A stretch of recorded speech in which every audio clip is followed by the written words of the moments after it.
नमस्कार प्रिय छात्रों, हिंदी साहित्य के इतिहास की व्याख्यान श्रृंखला में अब हम आ पहुँचे हैं आखिरी पड़ाव अर्थात आधुनिक काल में। ये इस श्रृंखला का छठा भाग है। इससे पूर्व आपने हिंदी भाषा का उद्भव, हिंदी साहित्य का इतिहास लिखने वाले इतिहासकारों के बारे में, उनकी पुस्तकों के बारे में,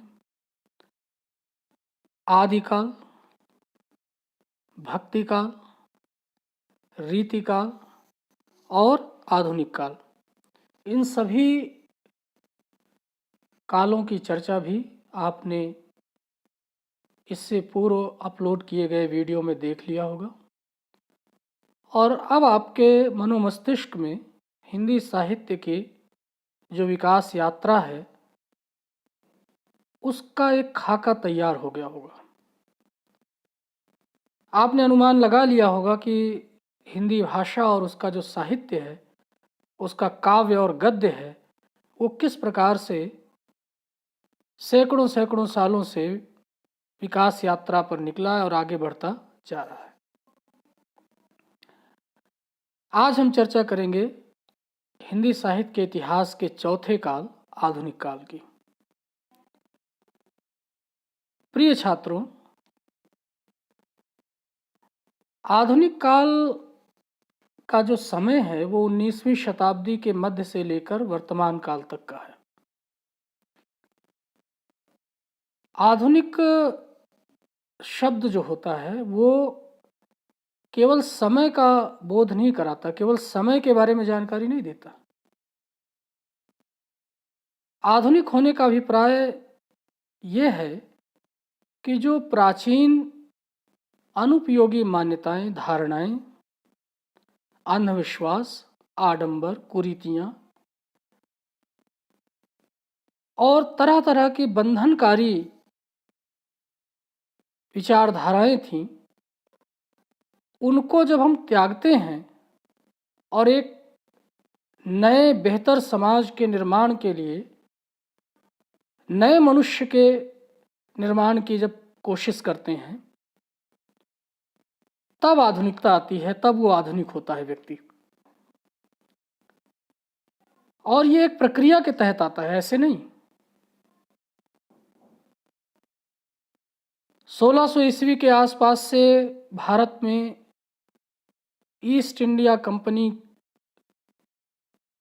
की दखल शुरू हो जाती है और धीरे धीरे करके ईस्ट इंडिया कंपनी पूरे भारत में छा जाती है।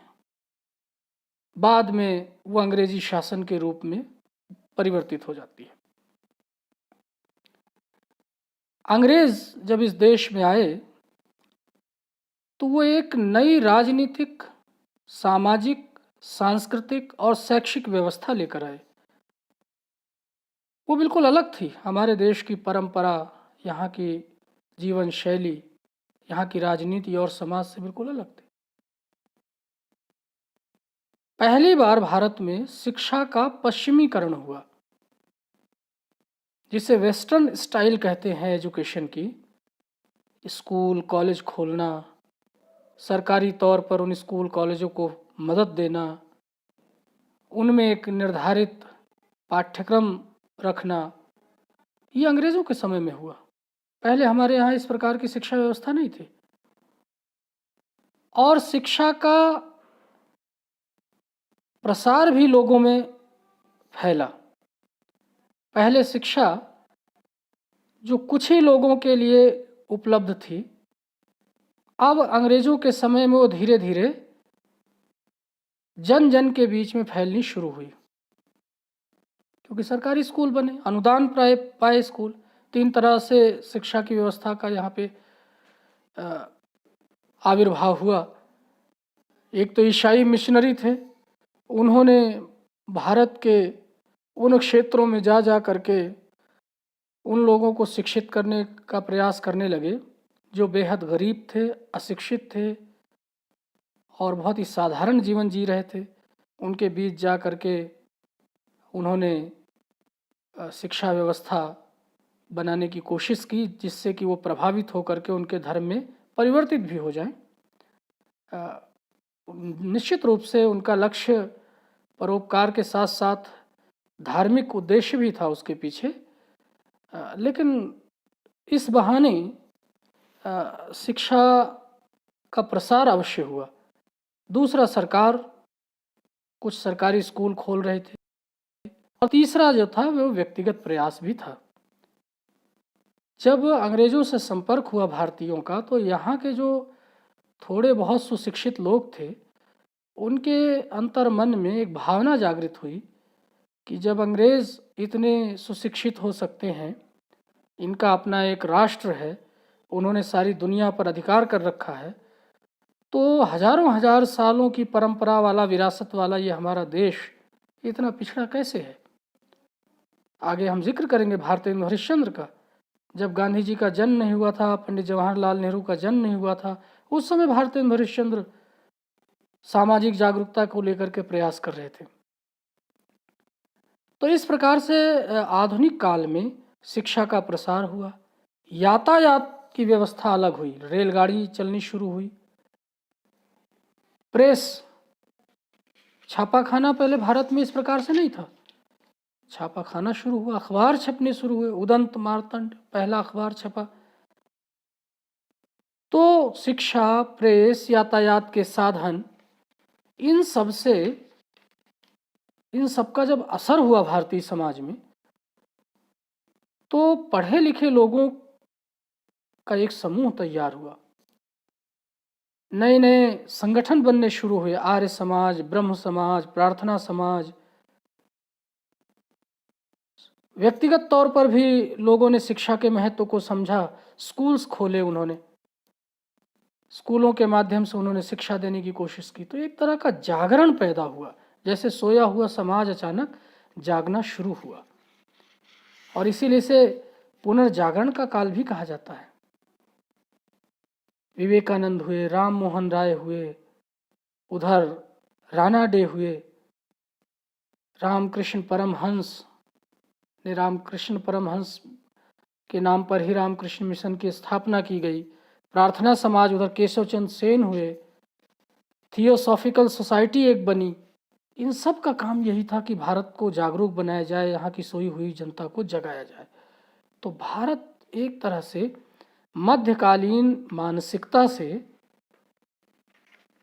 आधुनिक कालीन मानसिकता की ओर धीरे धीरे संक्रमण करने लगा। ऐसे हालात में प्राचीन और मध्यकालीन जो भावबोध था, और जो शैली और जो भाषा थी, वो अब साहित्य में चलने वाली नहीं थी। धीरे धीरे राष्ट्रवाद की भावना भी नए सुशिक्षित मध्य वर्ग में पैदा होनी शुरू हुई। तो राष्ट्रीयता की भावना जागृत होने से ये बोध प्रबल होने लगा, ये मन में भाव उभरने लगा कि हम एक राष्ट्र हैं, एक दूसरे के भाई बहन हैं, और कश्मीर से लेकर कन्याकुमारी तक हमारी अपनी एक पहचान है। ये भाव जब आना शुरू हुआ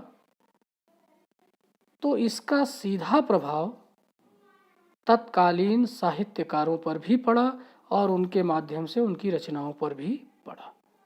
प्रिय छात्रों, ये पृष्ठभूमि बतानी इसलिए आवश्यक है, ये जानना ज़रूरी है कि आखिरकार ये अलग अलग कालों में जो हिंदी साहित्य लिखा गया है उसका रूप क्यों बदला। ये शुरू में ही मैंने बतलाया था कि आचार्य रामचंद्र शुक्ल ने यही परखा था कि चित्त वृत्तियाँ कैसे बदली, समाज कैसे बदला, लोगों का मनोभाव कैसे बदला। तो उसकी ओर मैं इशारा करते हुए आगे बढ़ रहा हूँ कि जब समाज बदला तो उसका साहित्य भी बदला। ब्रज भाषा और अवधी में अब भी कविताएं लिखी जा रही थीं, लेकिन ब्रज भाषा और अवधी से अब काम चलने वाला था नहीं। कारण, क्योंकि कविताओं और महाकाव्यों के माध्यम से रोजमर्रा की जिंदगी के सवालात को हल नहीं किया जा सकता था।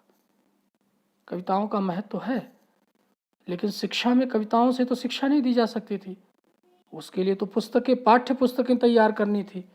तो एक ऐसी भाषा और गद्य की आवश्यकता हुई जो उस समय की आवश्यकताओं को वो पूरा कर सके, और तब पदार्पण होता है खड़ी बोली का।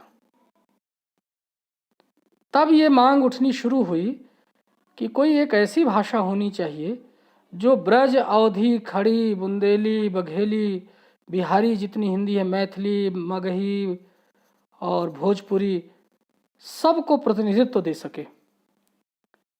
तो खड़ी बोली के ढांचे पर एक नई हिंदी विकसित होनी शुरू होती है। खड़ी बोली हिंदी नहीं, खड़ी बोली तो बोली है, लेकिन जो हिंदी है वो खड़ी बोली की ऋणी है, क्योंकि उसका जो ढांचा है वो खड़ी बोली पर ही आधारित है। और इस समय कलकत्ते में, कलकत्ता तब उस समय अंग्रेज़ों का मुख्यालय हुआ करता था, वायसराय वहाँ रहा करते थे। तो वहाँ पर भारतीयों की संस्कृति को, समाज को समझने के लिए प्राच्य विद्यालय खोले गए, पूरब के लिए विद्यालय खोले गए, और वहाँ लल्लू लाल, सदल मिश्र जैसे पंडितों की नियुक्ति हुई उन विद्यालयों में, और वो नए नए पाठ्य पुस्तकें और ग्रंथ रच रहे थे। तो उसके माध्यम से भी साहित्य का प्रसार हो रहा था, गद्य का विकास हो रहा था। इधर इंशा अल्लाह खां थे, वो भी रानी केतकी की एक कहानी ऐसी लिखी उन्होंने खड़ी बोली में, और उन्होंने कहा भी था कि मैं ऐसी भाषा में लिखूंगा जिसमें न ज़्यादा अरबी फारसी हो, न जिसमें ज़्यादा